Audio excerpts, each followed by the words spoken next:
Om Shanti 18 December 2024। परम शिक्षक शिव भगवान उवाच। मीठे बच्चे, सर्वशक्तिमान बाबांक सहित बुद्धिजोग लगाइले शक्ति मिलिब। जोग द्वारा ही आत्मा रूपी बैटेरी चार्ज होइथाए एवं आत्मा पवित्र शतप्रधान होई जाइथाए। आजिर प्रश्न, संगम जुगरे तुमे संतान माने क्यों पुरुषार्थ करुछ, जहार प्रारब्ध रूपे तुमको देवता पद मिली जाउछि। संगम जुगरे तुमे संतान माने क्यों पुरुषार्थ करुछ, जहार प्रारब्ध रूपे तुमको देवता पद मिली जाउछि। उत्तर, संगम जुगरे आमे सबु शीतल हेबार पुरुषार्थ करुछु। शीतल अर्थात पवित्र हेबा द्वारा ही आमे देवता होई जाउछु। जे पर्यंत शीतल होई नाहु से पर्यंत देवता मध्य होई पारिबु नाही।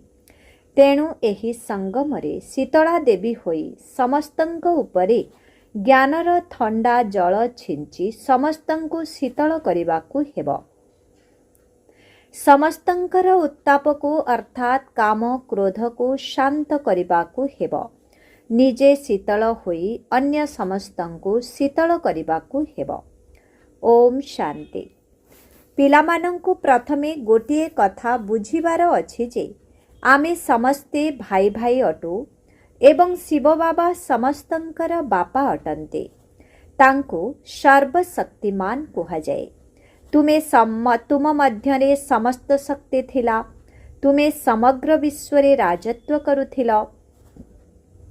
भारत रे एही देवी देवता मानंकर राज्य थिला। तुमे ही पवित्र देवी देवता थिल। तुमर कुल बा साम्राज्य रे समस्ते निर्विकारी थिले। केउ माने निर्विकारी थिले? आत्मा माने। वर्तमान पुनर्बार तुमे निर्विकारी हेउछ। सर्वशक्तिमान बाबांको याद करी शक्ति नेउछ। बाबा बुझाउछन्ति, आत्मा ही 84 जन्मर अभिनय करिथाए। आत्मारे ही शतप्रधानतार शक्ति थिला, ताहा पुणे दिनकु दिन कमी कमी जाउछि। शतप्रधानरु तमो प्रधानत हेबाकु ही पड़िबो। जेपरि ब्याटेरीर शक्ति कमिगले मोटर ठिया होई जाए, ब्याटेरी शक्तिहीन होई जाए।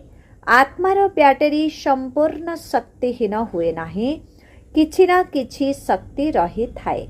जेपरि किए मरीगले दीप जलाई थांती, सेथिरे घिଅ ढाली चली थांती, जेपरि कि ज्योति लिभि न जीव। वर्तमान तुमे संतान माने बुझुछ, तुम आत्मारे संपूर्ण शक्ति थिला, वर्तमान नाही। वर्तमान पुनर्बार तुमे सर्वशक्तिमान बाबांक सहित निजर बुद्धिजोग लगाउछ।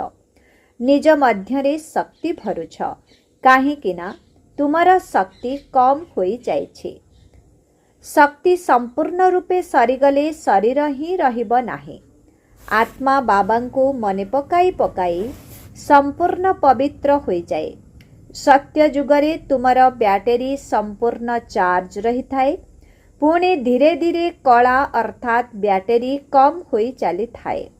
कली जुगर अंतिम समय रे आत्मार शक्ति मात्र अल्प किछि रही जाई थाए। जेपरिकी शक्तिर अवक्षय होई जाई थाए। बाबांको मने पकाइबा द्वारा आत्मा पुनर्बार भरपूर होई जाई थाए। एबे बाबा बुझाउछन्ति, जनकु ही याद करिबाकु हेबो। भगवान तो उच्चरु उच्च अटन्ति, बाकी समस्ते रचना अटन्ति। रचना को रचना ठारू विनाशी संपत्ति मिली थाए। रचयिता तो एकमात्र अविनाशी बाबा ही अटन्ति, बाकी समस्ते हेउछन्ति विनाशी। अविनाशी बाबांको मने पकाइले अविनाशी वर्षा मिली थाए। तेबे पिलामानंको अंतररे बुझिबा दरकार कि बाबा आम पई स्वर्ग नुआ दुनिया स्थापना करुछन्ति।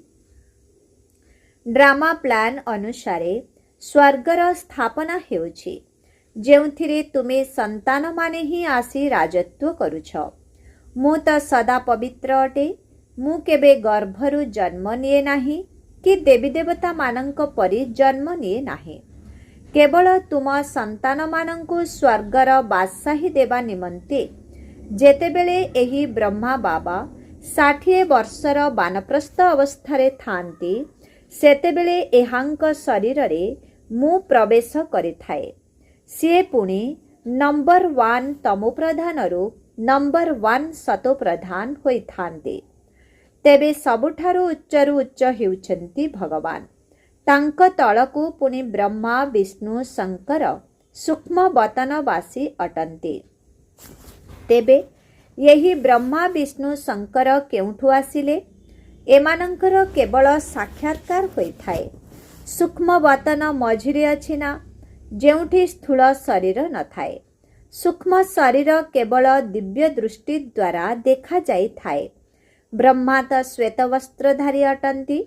ବିଷ୍ଣୁ ତ ହୀରାର ଅଳଙ୍କାରରେ ସଜାଇ ହୋଇଥାନ୍ତି। ପୁଣି ଶଙ୍କରଙ୍କ ଗଳାରେ ନାଗ, ସାପ ଆଦି ଦେଖାଇଥାନ୍ତି। ବାସ୍ତବରେ ଏମିତି ବେଶଧାରୀ ଶଙ୍କର ଆଦି କେହି ହୋଇପାରିବେ ନାହିଁ। ଦେଖାଇଛନ୍ତି ଅମରନାଥରେ ଶଙ୍କର ପାର୍ବତୀଙ୍କୁ ଅମର କଥା ଶୁଣାଇଲେ। ସୂକ୍ଷ୍ମ ବତନରେ ତ ମନୁଷ୍ୟ ସୃଷ୍ଟି ନଥାଏ, ତେଣୁ ସେଠାରେ କଥା କିପରି ଶୁଣାଇବେ? ବାକି ସୂକ୍ଷ୍ମ ବତନରେ କେବଳ ସାକ୍ଷାତକାର ହୋଇଥାଏ। ଯେଉଁମାନେ ସମ୍ପୂର୍ଣ୍ଣ ପବିତ୍ର ହୋଇଯାଇଥାନ୍ତି, ସେହିମାନଙ୍କର ହିଁ ସାକ୍ଷାତକାର ହୋଇଥାଏ। ସେହିମାନେ ହିଁ ପୁଣି ସତ୍ୟଯୁଗକୁ ଯାଇ ସ୍ୱର୍ଗର ମାଲିକ ହୋଇଥାନ୍ତି। ତେଣୁ ବୁଦ୍ଧିରେ ଆସିବା ଦରକାର କି ଏମାନେ ପୁଣି ଏହି ରାଜ୍ୟ ଭାଗ୍ୟ କିପରି ପ୍ରାପ୍ତ କଲେ? ଲଢ଼େଇ ଆଦି ତ କିଛି ହୋଇନାହିଁ। ଦେବତାମାନେ ହିଂସା କିପରି କରିବେ? ବର୍ତ୍ତମାନ ତୁମେ ବାବାଙ୍କୁ ମନେ ପକାଇ ରାଜପଦ ପ୍ରାପ୍ତ କରୁଛ। କେହି ମାନନ୍ତୁ ବା ନ ମାନନ୍ତୁ। ଗୀତାରେ ମଧ୍ୟ ଅଛି, ଦେହ ସହିତ ଦେହର ସବୁ ଧର୍ମକୁ ଭୁଲି ମୋତେ ମନେ ପକାଅ। ବାବାଙ୍କର ତ ଦେହ ହିଁ ନାହିଁ, ଯେଉଁଥିରେ କି ମମତ୍ୱ ରହିବ। ବାବା କହୁଛନ୍ତି, ଅଳ୍ପ ସମୟ ପାଇଁ ଏହି ଶରୀରର ଲୋନ୍ ନେଉଛି, ନହେଲେ ମୁଁ କିପରି ଜ୍ଞାନ ଦେବି? ମୁଁ ଏହି ବୃକ୍ଷର ଚୈତନ୍ୟ ବୀଜ ରୂପ ଅଟେ। ଏହି ବୃକ୍ଷର ଜ୍ଞାନ ମୋ ପାଖରେ ହିଁ ଅଛି। ଏହି ସୃଷ୍ଟିର ଆୟୁଷ୍ୟ କେତେ? ଏହାର ଉତ୍ପତ୍ତି, ପାଳନା, ବିନାଶ କିପରି ହେଉଛି? ମନୁଷ୍ୟଙ୍କୁ କିଛି ବି ଜଣା ନାହିଁ। ସେମାନେ ଭୌତିକ ଜଗତର ହଦ୍ର ପାଠ ପଢ଼ିଥାନ୍ତି। ବାବା ତ ବେହଦ୍ର ପାଠ ପଢ଼ାଇ ସନ୍ତାନମାନଙ୍କୁ ବିଶ୍ୱର ମାଲିକ କରିଥାନ୍ତି। ଭଗବାନ କେବେ ହେଲେ ଦେହଧାରୀ ମନୁଷ୍ୟଙ୍କୁ କୁହାଯିବ ନାହିଁ। ବ୍ରହ୍ମା, ବିଷ୍ଣୁ, ଶଙ୍କରଙ୍କର ମଧ୍ୟ ନିଜର ସୂକ୍ଷ୍ମ ଶରୀର ଅଛି। ତେଣୁ ଏମାନଙ୍କୁ ମଧ୍ୟ ଭଗବାନ କୁହାଯିବ ନାହିଁ। ଏହି ଶରୀର ତ ଦାଦାଙ୍କ ଆତ୍ମାର ସିଂହାସନ ଅଟେ, ଅକାଳ ତଖତ ଅଟେ ନା। ବର୍ତ୍ତମାନ ଏହା ଅକାଳ ମୂରତ ବାବାଙ୍କର ସିଂହାସନ ଅଟେ। ଅମୃତସରରେ ମଧ୍ୟ ଅକାଳ ତଖତ ଅଛି। ଯେଉଁ ସବୁ ବଡ଼ ବଡ଼ ବ୍ୟକ୍ତିମାନେ ଥାନ୍ତି, ସେମାନେ ଯାଇ ଅକାଳ ତଖତରେ ବସିଥାନ୍ତି। ବର୍ତ୍ତମାନ ବାବା ବୁଝାଉଛନ୍ତି, ଏସବୁ ଆତ୍ମାମାନଙ୍କର ଅକାଳ ତଖତ ଅଟେ। ଆତ୍ମାରେ ହିଁ ଭଲ ବା ମନ୍ଦ ସଂସ୍କାର ରହିଥାଏ। ସେଥିପାଇଁ ତ କୁହାଯାଏ ଏହା କର୍ମର ଫଳ ଅଟେ।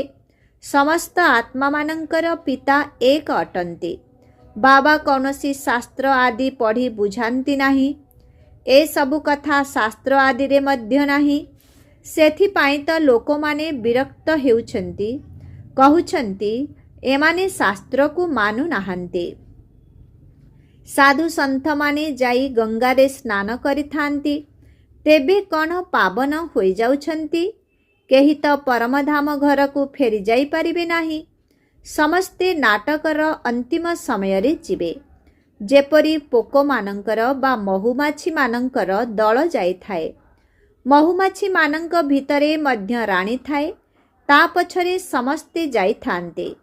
ବାବା ବି ଯିବେ ତ ତାଙ୍କ ପଛରେ ସବୁ ଆତ୍ମାମାନେ ମଧ୍ୟ ଯିବେ। ମୂଳ ବତନରେ ବି ଯେପରି ସବୁ ଆତ୍ମାମାନଙ୍କର ଦଳ ରହିଥାଏ, ଏଠାରେ ପୁଣି ସବୁ ମନୁଷ୍ୟମାନଙ୍କର ଦଳ ରହିଛି। ତେବେ ଏହି ଦଳକୁ ମଧ୍ୟ ଦିନେ ଯିବାକୁ ହେବ। ବାବା ଆସି ସମସ୍ତ ଆତ୍ମାମାନଙ୍କୁ ନେଇଯାଇଥାନ୍ତେ। ସେଥିପାଇଁ ଶିବଙ୍କ ବରଯାତ୍ରୀର ଗାୟନ ରହିଛି। ପୁଅ କୁହ ବା ଝିଅ କୁହ, ବାବା ଆସି ସମସ୍ତେ ସନ୍ତାନମାନଙ୍କୁ ୟାଦ୍ର ଯାତ୍ରା ଶିଖାଇଥାନ୍ତେ। ପବିତ୍ର ନ ହେଲେ ଆତ୍ମା ଘରକୁ ପ୍ରତ୍ୟାବର୍ତ୍ତନ କରିପାରିବ ନାହିଁ। ଯେତେବେଳେ ପବିତ୍ର ହୋଇଯିବେ ସେତେବେଳେ ପ୍ରଥମେ ଶାନ୍ତିଧାମକୁ ଯିବେ, ପୁଣି ସେଠାରୁ ଧୀରେ ଧୀରେ ଆସି ଚାଲିବେ। ଏହିପରି ବୃଦ୍ଧି ହୋଇ ଚାଲିବ। ରାଜଧାନୀ ତିଆରି ହେବ ନା, ସମସ୍ତେ ଏକା ସଙ୍ଗରେ ତଳକୁ ଆସିବେ ନାହିଁ। ବୃକ୍ଷ ଧୀରେ ଧୀରେ ବୃଦ୍ଧି ପ୍ରାପ୍ତ ହୋଇଥାଏ ନା। ପ୍ରଥମେ ପ୍ରଥମେ ଆଦି ସନାତନ ଦେବୀ ଦେବତା ଧର୍ମ ହେବ, ଯାହାକୁ ବାବା ସ୍ଥାପନ କରୁଛନ୍ତି। ବ୍ରାହ୍ମଣ ମଧ୍ୟ ପ୍ରଥମେ ପ୍ରଥମେ ସେହିମାନେ ହୁଅନ୍ତି ଯେଉଁମାନେ ଦେବତା ହେବେ। ପ୍ରଜାପିତା ତ ଅଛନ୍ତି ନା, ପ୍ରଜାରେ ମଧ୍ୟ ଭାଇ ଭଉଣୀ ହୋଇଥାନ୍ତି। ବ୍ରହ୍ମା କୁମାର କୁମାରୀ ତ ଏଠାରେ ଅନେକ ହୋଇଥାନ୍ତି। ନିଶ୍ଚିତ ନିଶ୍ଚୟ ବୁଦ୍ଧି ହୋଇଥିବେ, ତେବେ ତ ଏତେ ଅଧିକ ନମ୍ବର ନେଉଛନ୍ତି। ତୁମମାନଙ୍କ ମଧ୍ୟରେ ଯିଏ ପକ୍କା ନିଶ୍ଚୟ ବୁଦ୍ଧି ଅଟନ୍ତି, ସେହିମାନେ ସେଠାକୁ ପ୍ରଥମେ ଆସିଥାନ୍ତେ। କମ୍ ନିଶ୍ଚୟ ବୁଦ୍ଧିବାଲା ପଛରେ ହିଁ ଆସିଥାନ୍ତେ। ମୂଳ ବତନରେ ସବୁ ଆତ୍ମାମାନେ ରହିଥାନ୍ତି। ପୁଣି ତଳକୁ ଆସିଲେ ବୃଦ୍ଧି ହୋଇ ଚାଲିଥାଏ। ଶରୀର ବିନା ଆତ୍ମା କିଭଳି ଅଭିନୟ କରିବ? ଏହା ଅଭିନୟ କରୁଥିବା ଆତ୍ମାମାନଙ୍କର ଦୁନିଆ ଅଟେ, ଯାହାକି ଚାରି ଯୁଗରେ ଘୂରି ଚାଲିଥାଏ। ସତ୍ୟ ଯୁଗରେ ଆମେ ହିଁ ଦେବତା ଥିଲୁ, ପୁଣି କ୍ଷତ୍ରିୟ ବୈଶ୍ୟ ଶୂଦ୍ର ହୋଇଥାଉ। ବର୍ତ୍ତମାନ ଏହା ହେଉଛି ପୁରୁଷୋତ୍ତମ ସଙ୍ଗମ ଯୁଗ। ଏହି ଯୁଗ ଏବେ ହିଁ ହୋଇଥାଏ, ଯେତେବେଳେ କି ବାବା ଆସିଥାନ୍ତି। ଏହି ଅବିନାଶୀ ଜ୍ଞାନ ବର୍ତ୍ତମାନ ଅବିନାଶୀ ବାବା ଆସି ଦେଉଛନ୍ତି। ଶିବ ବାବାଙ୍କର ନିଜର କୌଣସି ଶରୀର ବା ଶାରୀରିକ ନାମ ନାହିଁ। ଏହି ଶରୀର ତ ଏହି ଦାଦାଙ୍କର। ବାବା ଅଳ୍ପ ସମୟ ପାଇଁ ଏହାକୁ ଲୋନ୍ ନେଇଛନ୍ତି। ବାବା କହୁଛନ୍ତି, ମୋତେ ତୁମ ସହିତ କଥାବାର୍ତ୍ତା କରିବା ପାଇଁ ମୁଖ ତ ଦରକାର ନା। ମୁଖ ନ ହେଲେ ବାବା ସନ୍ତାନମାନଙ୍କ ସହିତ କଥାବାର୍ତ୍ତା ମଧ୍ୟ କରିପାରିବେ ନାହିଁ। ମୁଁ ତୁମକୁ ଅବିନାଶୀ ଜ୍ଞାନ ମଧ୍ୟ ଏହି ମୁଖ ଦ୍ୱାରା ଶୁଣାଉଛି। ତେଣୁ ଏହାକୁ ଗୋମୁଖ ମଧ୍ୟ କୁହାଯାଏ। ପାହାଡ଼ରୁ ତ ପାଣି କେଉଁଠାରୁ ବି ବାହାରି ପାରିବ। ପୁଣି ସେଠାରେ ଗୋମୁଖ ତିଆରି କରିଦେଇଛନ୍ତି। ସେଥିରୁ ପାଣି ଆସୁଛି, ତାକୁ ପୁଣି ଗଙ୍ଗାଜଳ ଭାବି ପାନ କରିଥାନ୍ତି। ସେହି ପାଣିକୁ ପୁଣି କେତେ ମହତ୍ତ୍ୱ ଦେଇଥାନ୍ତି। ଏହି ଦୁନିଆରେ ହେଉଛି ସବୁ ମିଥ୍ୟା। ଏକ ବାବା ହିଁ ସତ୍ୟ ଶୁଣାଇଥାନ୍ତି। ପୁଣି ସେହି ମିଥ୍ୟାବାଦୀ ମନୁଷ୍ୟମାନେ ବାବାଙ୍କର ଏହି ଜ୍ଞାନକୁ ମିଥ୍ୟା ଭାବି ନେଇଥାନ୍ତି। ଭାରତରେ ଯେତେବେଳେ ସତ୍ୟଯୁଗ ଥିଲା, ସେତେବେଳେ ଏହାକୁ ସତ୍ୟଖଣ୍ଡ କୁହାଯାଉଥିଲା। ପୁଣି ଭାରତ ପୁରୁଣା ହୋଇଗଲେ ପ୍ରତ୍ୟେକ କଥା ଓ ପ୍ରତ୍ୟେକ ଜିନିଷ ମିଥ୍ୟା ହୋଇଥାଏ। କେତେ ଫରକ ହୋଇଯାଇଥାଏ। ବାବା କହୁଛନ୍ତି, ତୁମେ ମୋର କେତେ ଗ୍ଲାନି କରିଛ, ସର୍ବବ୍ୟାପୀ କହି କେତେ ଅପମାନିତ କରିଛ। ଶିବ ବାବାଙ୍କୁ ଡାକିଥାନ୍ତି କି ଏହି ପୁରୁଣା ଦୁନିଆରୁ ଆମକୁ ନେଇ ଚାଲ। ବାବା କହୁଛନ୍ତି, ମୋର ସମସ୍ତ ସନ୍ତାନମାନେ କାମ ଚିତାରେ ଜଳି କଳା ହୋଇଯାଇଛନ୍ତି। ବାବା ସନ୍ତାନମାନଙ୍କୁ କହୁଛନ୍ତି, ତୁମେ ତ ସ୍ୱର୍ଗର ମାଲିକ ଥିଲ ନା, ସ୍ମୃତି ଆସୁଛି? ବାବା ସନ୍ତାନମାନଙ୍କୁ ହିଁ ବୁଝାଇଥାନ୍ତି। ସମଗ୍ର ଦୁନିଆକୁ ତ ବୁଝାଇବେ ନାହିଁ। ସନ୍ତାନମାନେ ହିଁ ବାବାଙ୍କୁ ବୁଝିପାରିଥାନ୍ତି। ଦୁନିଆ ଏହି କଥାକୁ ଜାଣିପାରିବ ନାହିଁ। ସବୁଠାରୁ ବଡ଼ କଣ୍ଟା ହେଲା କାମ ବିକାରର। ନାମ ହିଁ ହେଉଛି ପତିତ ଦୁନିଆ। ସତ୍ୟଯୁଗ 100% ପବିତ୍ର ଦୁନିଆ ଅଟେ। ମନୁଷ୍ୟମାନେ ହିଁ ପବିତ୍ର ଦେବତାମାନଙ୍କ ଆଗରେ ଯାଇ ନମସ୍କାର କରିଥାନ୍ତି। ଯଦିଓ ବହୁତ ଭକ୍ତ ଅଛନ୍ତି ଯିଏକି ଶାକାହାରୀ ଅଟନ୍ତି, କିନ୍ତୁ ଏଭଳି ନୁହେଁ କି ସେମାନେ ବିକାରଗ୍ରସ୍ତ ହୁଅନ୍ତି ନାହିଁ। ଏପରି ତ ବହୁତ ବାଲ ବ୍ରହ୍ମଚାରୀ ବି ରହିଥାନ୍ତି। ଛୋଟବେଳୁ କେବେ କୌଣସି ଛି ଖାଦ୍ୟ ଖାଆନ୍ତି ନାହିଁ। ସନ୍ନ୍ୟାସୀ ମଧ୍ୟ କହନ୍ତି ନିର୍ବିକାରୀ ହୁଅ।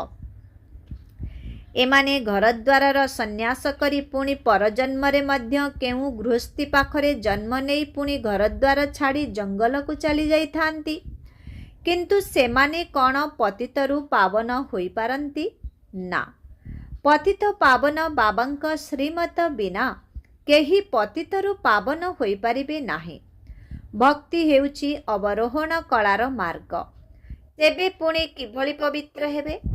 पवित्र हेले तो घर को जाई स्वर्ग को आसिबे। सत्ययुग सत्ययुगी देवी देवता माने कौन केबे घर द्वार त्याग करिथांती?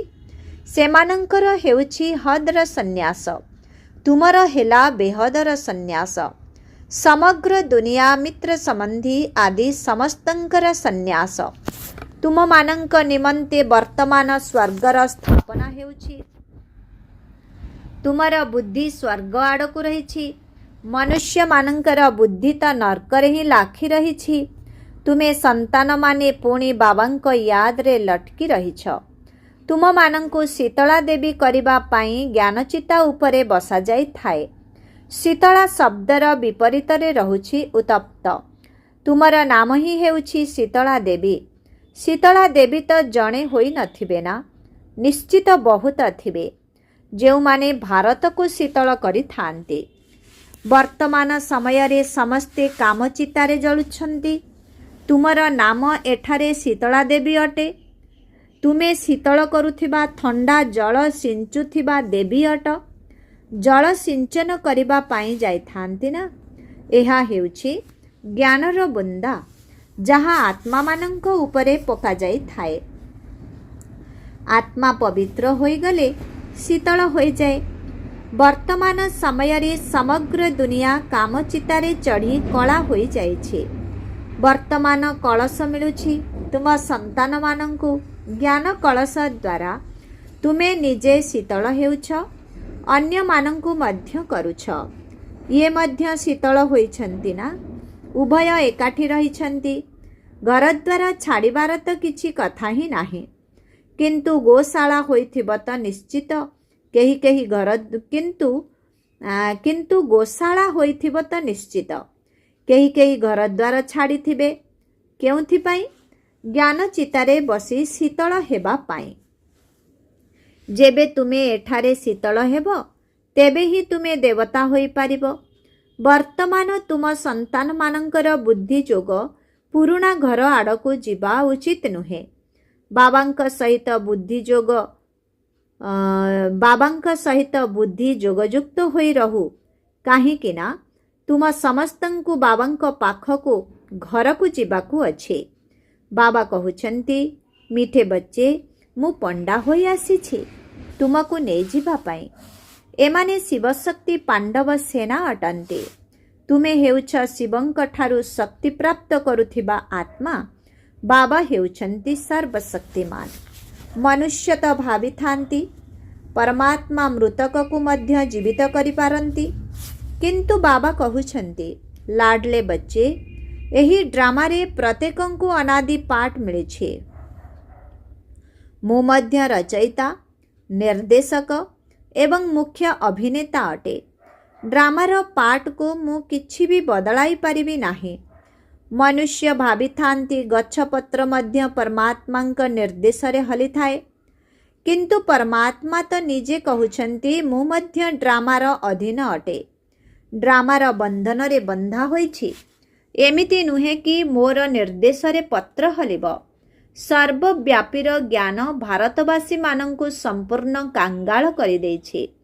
बाबांक ज्ञान द्वारा भारत पुनः मौड़मणि होई थाए। अच्छा, मीठे मीठे शिखिला दे संतान मानंक प्रति मात पिता बापदादांकर मधुर स्नेह संपन्न शुभेच्छा एवं सुप्रभात। आत्मिक पितांकर आत्मिक संतान मानंकु नमस्ते। आत्मिक संतान मानंकर आत्मिक पितांकु ओम शांति। Good morning. नमस्ते नमस्ते नमस्ते नमस्ते नमस्ते। ओम शांति। धारणा पाई मुख्य सार 1 नंबर। प्रथमे प्रथमे सूर्यवंशी कूलरे आसिबा पाई निश्चय बुद्धि होई फुल मार्क्स नेबाकु हेब। निष्ठापर ब्राह्मण हेबाकु पड़िब। एही बेहदर ज्ञान को सर्वदा स्मृति रे रखिबाकु हेब। 2 नंबर ज्ञान चित्तरे बसी शीतल अर्थात पवित्र हेबाकु पड़िब। ज्ञान एवं जोग द्वारा काम विकारर उताप को समाप्त करिबाकु हेब। बुद्धि जोग सदा सर्वदा एकमात्र बाबांक ठारे लटकी रहू। आजिर वरदान ब्राह्मण जीवन रे श्रेष्ठ स्थिति रूपी मेडाल अर्थात पदक प्राप्त करिबा बाला बेगमपुरर बादशाह अर्थात सम्राट हुआ। ब्राह्मण जीवन रे श्रेष्ठ स्थिति रूपी मेडाल अर्थात पदक प्राप्त करिबा बाला बेगमपुरर बादशाह अर्थात सम्राट हुआ। तुमे समस्ते निजर स्वस्थिति को भलरु भल अर्थात श्रेष्ठ करिबा पाई ब्राह्मण होइछ। ब्राह्मण जीवन रे श्रेष्ठ स्थिति ही तुम मानंकर संपत्ति अटे। एहा ही हेउछि ब्राह्मण जीवनर पदक बा पुरस्कार। जेउ माने एही मेडाल प्राप्त करि नियंती सेमाने सर्वदा अचल अटल एकरस स्थिति रे रहिथांती एवं सर्वदा निश्चित रहिबा सहित बेगमपुरर सम्राट होई जाते। सेमाने सर्व इच्छा ठारू मुक्त अर्थात इच्छा मात्रर अविद्या स्वरूप होई थांते। आजिर स्लोगन जदि अतुट निश्चय एवं निसार सहित कहिब मेरा बाबा तेबे माया निकटकु मध्य आसी पारिब नाही।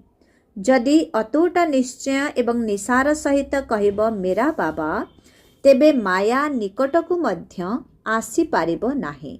ओम शांति।